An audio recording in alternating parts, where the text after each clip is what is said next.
جہاں ہم لوگ عید مناتے ہیں وہاں عالم برزخ میں مردوں کی بھی کچھ اور کیفیات ہوتی ہیں۔ جمعہ کے دن، عید الفطر کے دن اور عید الاضحیٰ کے دن مؤمنین کے لیے، وہ جو ارواح مؤمنین ہیں ان کے لیے ان کا اس دنیا میں جو ان کے جاننے والے ہیں، رشتہ دار ہیں، اعزاء اقارب، ان سے رابطہ ہوتا ہے، وہ آتے ہیں اس طرف۔ تو اس حوالے سے ہماری کچھ اخلاقی دینی ذمہ داریاں بنتی ہیں اور ہمارے لیے حکم ہے، یعنی فتویٰ ہے کہ ہم لوگ جو ہے اپنے اعمال میں، ثواب اعمال میں مردوں کو شامل کر سکتے ہیں، حتیٰ کہ واجب اعمال میں بھی، ثواب واجبات میں بھی۔ آپ نے واجب نمازیں پڑھی، واجب حج انجام دیے، واجب مستحبات میں تو کوئی شک نہیں ہے۔ حضرت آیت اللہ سیستانی اور اسی طرح سے آیت اللہ وحجت اور بعد سے جو ہیں مراجعین اعظام کا فتویٰ ہے کہ آپ شریک کر سکتے ہو انہیں ثواب میں۔ تو ہم حد اقل مستحب اعمال میں شریک قرار دیں، ثواب میں شریک کر دیں انہیں۔ اس سلسلے میں ایک حدیث مبارکہ آپ کی خدمت میں عرض کر دی ہے، زیادہ زحمت نہیں دینی ہے۔ یہ حدیث مبارکہ بحار الانوار کی 6 جلد میں ہے اور آقا امام جعفر الصادق علیہ السلام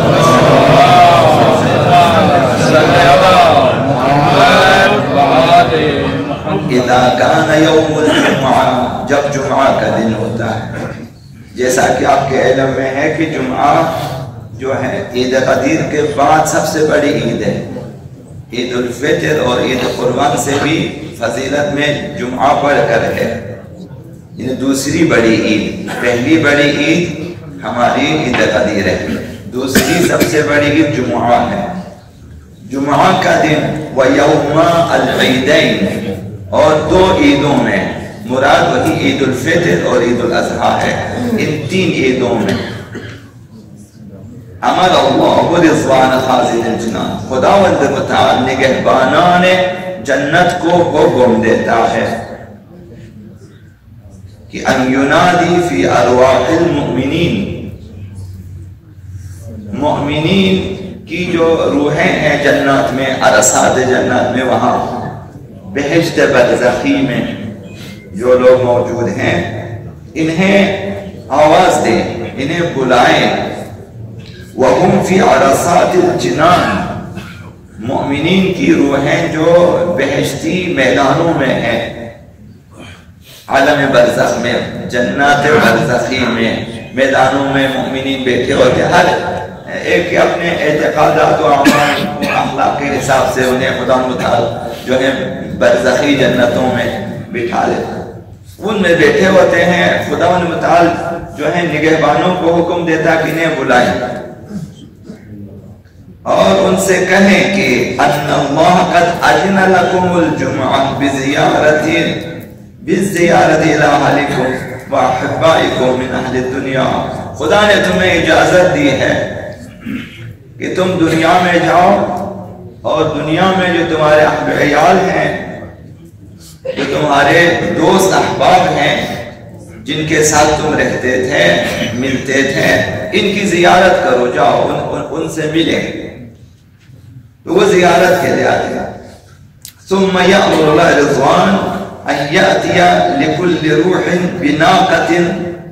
من نوق الجنہ، خداوند متعال کچھ اہتمام فرماتا ہے ارواح مومنین کے لیے۔ نگہبانان جنت سے کہتا ہے کہ جنت کی سواریوں میں سے، اونٹنیوں میں سے ہر ایک کے لیے ایک ایک اونٹنی لے کر آ جائیں تاکہ وہ سوار ہو جائیں، آ جائیں، اور جن پر سبز زبرجد کے قبے لگے ہوتے ہیں، کجاوے محمل لگے ہوتی ہیں ان کے اوپر، اور مختلف جنتی کپڑوں سے سجائے ہوتے ہیں، یہ تھوڑا تفصیلات نہیں لکھا میں نے، وہ جو زیب و زینت کیا ہوتا ہے میں نے بڑی حد تک خدا متعال نے سجایا، ہر اونٹنی کو سجایا ہے، قبے لگائے ہیں، اس پہ محمل ہیں، کجاوے ہیں، اور پھر فَيَجْتَمِعُونَ فِي الْعَرَصَةِ، یہ تمام مؤمنین جو اس سے پہلے مختلف میدانوں میں بیٹھے تھے، جنتی برزخی جو ہے جنتوں میں، اب یہ ایک ہی میدان میں اکٹھے ہو جاتے ہیں جب انہیں بلاتے ہیں۔ خدا بہتر جانتا ہے، شاید ایک ایک کا نام لے کے پکارتے ہیں، بھائی تو آ جاؤ تو آ جاؤ، جنہیں خدا متعین بعض مومنین کو حتیٰ کر اجازت ہوتی ہے، جمع ہو جاتے ہیں یہ لوگ ایک ہی میدان میں۔ تو پھر ثم یأمر اللہ جبرائیل، خدا متعال اس وقت پھر جبریل امین کو حکم دیتا ہے، اولو العزم فرشتہ ہے جبریل امین، باقی فرشتوں سے بالاتر اس کا مقام ہے، اسے خداوند حکم دیتا ہے کہ من اہل السماوات ان تستقبلوہم، آسمانوں سے خداوند متعال نداء جبریل امین کو کہ تمام آسمانوں میں فرشتے ان کا استقبال کریں، مؤمنین کا استقبال کریں، یہ ناقوں پہ سوار ہو کے دنیا کی طرف جا رہی ہیں، یہ روحیں، یہ مؤمنین جا رہے ہیں، ان کا استقبال کریں۔ فَتَسْتَقْبِلُهُمْ مَلَائِكَةُ كُلِّ سَمَاءٍ، پھر جب خدا کا حکم ہوتا ہے تو تمام آسمانوں کے رہنے والے فرشتے ان مؤمنین کا استقبال کرتے ہیں، یہ مؤمنین جو دنیا میں آ رہے ہیں۔ وَتُشَيِّعُهُمْ مَلَائِكَةُ كُلِّ سَمَاءٍ إِلَى سَمَاءٍ أُخْرَى، ایک آسمان کے فرشتے جتنے بھی ہیں وہ ان کا ساتھ دیتے ہیں، ساتھ چلتے ہیں دوسرے آسمان تک، پھر ان کے حوالے کر کے وہ چلے جاتے ہیں، پھر یہ آسمان والے مثلا تیسرے آسمان تک، فرشتے ان کا استقبال کر کے مشایعت کر کے لے آتے ہیں دوسرے آسمانوں پہ۔ فَيَنزِلُونَ بِوَادِ السَّلَامِ، پھر یہ تمام ارواح مؤمنین جو ہیں نازل ہوتی ہیں وادی السلام میں، جو کہ عراق میں ہے، مثلا اسی کوفہ کے آس پاس میں جو وادی السلام قبرستان ہے، وادی السلام۔ جب آپ دیکھتے ہیں تو ظاہر ہے آپ کو وہ قبرستان پسند نہیں آتا، لیکن اس کی فضیلت ہے۔ جب آپ دیکھتے ہیں وہاں پہ اس قدر قبریں ہیں کہ جب آپ دیکھتے ہیں کہ ادھر دفنانے سے تو بہتر مثلا ہم اپنے شہر میں ادھر، لیکن اس کی فضیلت ہے کیونکہ وہاں قبور کی حالت زیادہ بہتر نہیں ہے، صفائی کا بھی انتظام نہیں ہے، آپ نے دیکھا ہوگا، لیکن اس کی فضیلت ہے۔ تو یہ تمام ارواح نازل ہوتی ہیں وہاں پہ اپنی اپنی سواریوں کے ساتھ وادی السلام میں، انہیں دنیا میں یہاں پہ آ جاتے ہیں یہ لوگ۔ پھر ثم يتفرقون في البلدان والامصار، پھر اپنے اپنے شہروں کی طرف پھیل جاتے ہیں، مثلا عراقی عراق میں، مثلا ایشیا والے ایشیا میں، یورپ والے یورپ میں، مثلا اپنے اپنے شہروں میں اور اپنے اپنے ملکوں کی طرف جو ہے وہ لوگ چل دیتے ہیں، متفرق ہو جاتے ہیں۔ حتی یزورو، حتی ان کے اپنے اہل ویال کی زیارت کریں، اپنے اپنے گھروں میں اپنے بیٹوں کی زیارت کریں، بیٹیوں کی زیارت کریں، ماں باپ کی زیارت کریں، دوستوں کی اہل الذین کانوا معهم فی دار الدنیا، وہ لوگ جو دنیا میں ان کے ساتھ ہوتے تھے، مثلا آج ہم لوگ ساتھ ہوتے ہیں، کل ہم لوگ جو ہے دنیا میں جو باقی ہیں ان کی زیارت کے لیے آئیں گے۔ تو اسی طرح اگر خدا متعال نے اجازت دی تو آئیں گے،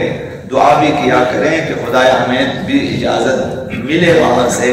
کہ ہم بھی ہر جمعہ یا مثلا عید الفطر عید قربان کے دن آ جائیں زیارت کے لیے۔ تو یہ فرشتے جو ہیں ان کے ساتھ یہاں تک آتے ہیں، پھر یہ لوگ بکھر جاتے ہیں، متفرق ہو جاتے ہیں، مختلف شہروں کی طرف اپنے اپنے عزیزوں اور دوستوں کی زیارت کے لیے چلے جاتے ہیں۔ وَمَعَهُمْ مَلَائِكَةٌ، اس قدر اہتمام، فرشتے ان کے ساتھ ہوتے ہیں، اور تُصْرِفُونَ وُجُوهَهُمْ عَمَّا يَكْرَهُونَ النَّظَرَ إِلَيْهِ مَا يُحِبُّونَ، یہ فرشتے انہیں وہ چیزیں نہیں دیکھنے دیتے جن چیزوں کو دیکھ کر انہیں مثلا کراہت ہوتی ہے، انہیں ناپسندیدہ امور کو دیکھنے نہیں دیتے، ان کے چہرے پھیر لیتے ہیں ان چیزوں کی طرف جنہیں دیکھ کر یہ خوشحال ہو جاتے ہیں، ان ناراحت کنندہ چیزوں کی طرف، مناظر کی طرف۔ اب مجھے نہیں معلوم کہ وہاں کون کون سے مناظر ہیں وہ ناپسند کرتے ہیں، دیکھنے نہیں دیتے، مثلا جہاں گناہوں کا منظر ہوگا، جہاں پہ مثلا نافرمانیاں ہو رہی ہے، یہ دیکھنے نہیں دیتے فرشتے، صرف وہ چیزیں دیکھنے دیتے، ان کے چہروں کو پھیر لیتے ہیں، ادھر دیکھو ادھر دیکھو۔ مثلا جس طرح جو ہے گاڑی کا ڈرائیور ہوتا ہے، مثلا انہیں جو ہے سیدھی راہ پہ رکھ لیتے، وہ چیزیں جو انہیں پسندیدہ ہیں، مثلا مساجد ہیں، مثلا زیارت گاہیں ہیں، مثلا اچھی اچھی چیزیں اجتماعات ہیں، وہ دیکھنے دیتے ہیں۔ باقی جو جن چیزوں سے کراہت ہوتی ہے انہیں دیکھنے نہیں دیتے۔ پھر یہ فرشتے ان کے ساتھ ساتھ ہوتے ہیں، ان کے ساتھ۔ وَيَزُورُونَ حُفَرَ الْأَبْدَانِ، یہاں تک کہ وہ اپنے اپنے قبروں میں، قبرستانوں میں بھی آتے ہیں کہ جہاں پہ انہیں لوگوں نے دفنا دیا، چونکہ لوگ ان کے ساتھ وہاں تک گئے تھے، تو اپنے اپنے جسموں کی طرف کو دیکھنے کے لیے بھی آتے ہیں قبروں میں جہاں ان کے خاک ہے یا مثلا کچھ بھی ہے۔ تو یہ سوچنا غلط ہے کہ بھئی وہاں جانے کا فائدہ کیا، یہاں سے ہم فائدے BCS کریں گے تو وہاں تک پہنچ جائے گا، یہ کام ٹھیک نہیں ہے۔ قبروں کی حاضری مطلوب ہے، مطلوب ہے، مطلوب پروردگار ہے، مطلوب ائمہ ہے کہ خود قبروں پہ جائیں، حاضری دیں۔ مردہ دیکھتا ہے کہ میرے قبر، مردہ محسوس کرتا ہے کہ میرے قریب آئے ہیں۔ اسی طرح ائمہ اطہار کی زیارت آپ یہاں سے بھی کر سکتے، لیکن ان کی قبروں پہ حاضری مہم ہے، جہاں ان کے اجسام دفن ہے، مہم ہے۔ حتیٰ یہ مومنین و مومنات جو ہیں یہ دنیا میں آ کر اپنی اپنی قبروں کے پاس بھی جاتے ہیں دیکھنے کے لیے، زیارت کے لیے۔ تو لہذا جو لوگ جائیں قبرستان تو مردہ خوشحال ہو جاتا ہے، مردے کی ملاقات ہم سے ہو جاتی ہے، لیکن ہم نہیں دیکھتے انہیں، وہ دیکھتے ہیں ہمیں، ہماری ملاقات ہو جاتی ہے، وہ خوشحال ہو جاتے ہیں۔ وَيَزُورُونَ حُفَرَ الْأَبْدَانِ، قبرستانوں جہاں ان کی قبریں ہیں وہاں بھی یہ لوگ چلے جاتے ہیں، دیکھتے ہیں۔ حَتَّى إِذَا صَلَّى النَّاسِ، تا ان کی نماز جمعہ یا نماز عید پڑھ لیتے ہیں لوگ، یہ دنیا والے نماز عید پڑھ کے ختم ہو جاتے ہیں۔ وَرَاحَ أَهْلُ الدُّنْيَا إِلَى مَنَازِلِهِمْ، جب سب لوگ نماز وغیرہ پڑھ کے اپنے اپنے گھروں کو چلے جاتے ہیں، من مصلی نادى فیہ، پھر جبریل امین ندا دیتا ہے، سب کو جمع کرتا ہے کہ بالرحیل، آؤ واپس چلتے ہیں۔ جب تک نماز ہوتی ہے، نماز عید، نماز جمعہ، اس وقت تک یہ لوگ مثلا زیارتوں میں ہوتے ہیں، گھروں میں آتے ہیں، چھتوں پہ آتے ہیں، اجتماعات میں آتے ہیں، قبرستانوں میں آتے ہیں، دیکھتے ہیں اپنے اہلیات کو۔ جب نماز ختم ہو جاتی ہے، لوگ اپنے اپنے گھروں کو چلے جاتے ہیں عبادت وغیرہ کر کے، جبریل امین حکم دیتا ہے کہ آؤ واپس چلتے ہیں۔ إِلَىٰ غُرَفَاتِ الْجِنَانِ فَيَرْحَلُونَ، آؤ اب چلو آپ واپس اپنے اپنے جنتی غرفات میں جو ہیں محلات میں آ جائیں، بالا خانوں کی طرف جائیں واپس۔ پھر یہ لوگ وہاں سے چلے جاتے ہیں۔ تو اس سے ملتی جلتی اور بھی احادیث ہیں کہ فی الحال وقت نہیں ہے۔ تو اس حدیث مبارکہ سے معلوم ہوتا ہے کہ مردے بھی عالم برزخ میں کچھ ان کے پروگرام ہوتے ہیں، عید کے دن، جمعہ کے دن ان کے اپنے برنامے ہوتے ہیں، روز جمعہ، روز عید الفطر، عید قربان کہ ہمارے لیے عید کا دن ہے، وہ بھی اسی عید پہ ہماری زیارت کے لیے آتے ہیں، وہ ہماری زیارت کے لیے آتے ہیں، ہمیں دیکھ کر خوشحال ہو جاتے ہیں جیسے ہم ایک دوسرے کو دیکھ کر خوشحال ہو جاتے ہیں۔ اگر ہم انہیں دیکھ لیتے، اپنے عزیزوں کو دیکھ لیتے جو فوت ہو چکے ہیں، کس قدر خوشحال ہو جاتے ہیں، اسی طرح وہ ہمیں دیکھ کے خوشحال ہو جاتے ہیں۔ تو لہذا کیا ہی بہتر ہوگا کہ عید کے دن اپنے اموات کے لیے مثلا ایک زیارت ہو، ان کی قبروں پہ جائیں اور وہاں پہ کچھ فاتحہ پڑھیں، ایک سورہ پڑھیں، مثلا کل قرآن جو قبرستان میں پڑھا جائے، جو بھی قرآن کا جو بھی سورہ ہو مفید ہے ان کے لیے، خصوصاً سورہ یاسین، سورہ رحمان، سورہ واقعہ، سورہ مثلا بہت ساری صورتیں ہیں جن کے ثواب اور 10 انزلنا ہے مثلا بہت ہی زیادہ مفید ہے، وہاں ان کے لیے کچھ ہدیے، تحفے وغیرہ، عبادی غیر عبادی تحفے تحائف لے کر جائیں، ان کے نام پہ تقسیم کریں، زیادہ بہتر ہے ان کے نام پہ تقسیم کریں، آپ ان کے نام پہ بنائیں کھانے، گھروں میں تقسیم کریں، پھر خود جائیں قبرستان مثلا زیارت کے لیے۔ تو لہٰذا کیا ہی بہتر ہوگا کہ عید کے دن مردوں کو فراموش نہ کریں۔ یہ جو یہاں پہ فاتحہ خوانی کا مثلا ہے رسم، بہت اچھا رسم ہے کہ عید کی نماز کے فوراً بعد گاؤں میں جائیں، اپنے اپنے مردوں کے لیے فاتحہ خوانی کریں، لوگ جمع ہو کے مثلا ایک فاتحہ بہت ہی اچھا ہے کہ عزیز اقارب جو ہے وہ بیٹھیں اور باقی مومنین آ کے ایک ایک فاتحہ پڑھیں. یہ رسمی ہونا چاہیے تاکہ عید کے دن سب سے پہلے ہم مردوں کو عیدی دیں مثلا جو ہے فاتحہ، اور اس طرح اعمال خیرات وغیرہ عید کے دن کر سکتے ہیں تاکہ مردے آ جائیں. ہمارے والدین مثلا ہمارے عزیز اقارب رشتہ دار اور جن کے جو فوت آ جائیں اور وہ نا امید نہ ہوں ہم سے کہ یہ لوگ تو اپنے مزے میں لگے ہوئے ہیں بھائی، اپنے جو ہے لباس میں تو کھانوں میں پینوں میں ہماری فکر میں نہیں ہے. تو حتیٰ فتویٰ عرض کی آپ کی خدمت میں حتیٰ واجبات کا ثواب حد اقل آپ نماز عید جو آپ پڑھیں اس میں آپ شریک کر سکتے ہیں. خدا اس کا اگر کوئی ثواب ہے یہ ہمارے مردوں کے لیے. تو حدیث مبارکہ ہے کہ کسی کا ایک ذرہ ثواب کم نہیں ہوتا. ایسا نہیں کہ میں نے نمازیں پڑھی ثواب ادا کرتے وہ ثواب ڈبل ہو جاتا، اسے اتنے ہی ثواب مل جاتا ہے. حج آپ انجام دیں، ثواب ہدیہ کریں، آپ کو بھی ثواب، اسے بھی حج کا ثواب مل جاتا ہے. انہیں احادیث سے تفصیلات کے ساتھ. تو انشاءاللہ والعزیز اپنے مردوں کو فراموش نہ کریں. اللہم صل باسمک العظیم الاعظم العز الجل الاکرم یا اللہ.